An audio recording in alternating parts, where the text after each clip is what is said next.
Հանրապետության նախագահ Վահագն Խաչատուրյանն ապրիլի 26-ին Վատիկանում կմասնակցի Հռոմի Սրբազան քահանայապետ Ֆրանցիսկոս Պապի հուղարկավորության արարողությանը։ Այս մասին հայտնում են նախագահի աշխատակազմից։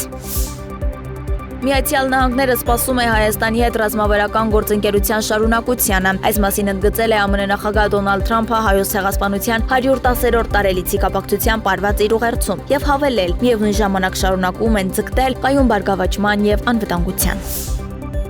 ԱՄՆ ներկայացուցիչների պալատի անդամ նախկին խոսնակ Նենսի Փելոսին ուղերձ է հղել Հայոց ցեղասպանության զոհերի հիշատակի 110-րդ տարելիցի կապակցությամբ։ Փելոսին X-ի իր միկրոբլոգում հրապարակած ուղերձում նշել է, որ Հայոց ցեղասպանության զոհերի հիշատակի օրը հարգում է 110 տարի առաջ սարսափելի ցեղասպանության ժամանակ սպանված 1.5 միլիոն հայերի հիշատակը։ Նա հավելել է 2022-ին Հայաստան այցի ընթացքում մեծ պատիվ է ունեցել այցելել Ձիձեռնակաբերդի հուշահամալիր հարգանքի տուրք մատուցել այդ ոճրագործության զոհերի հիշատակին։ Փելոսին կարևորել է պատմության այս մութ էջի վրա լույս սփռելը շարունակելը։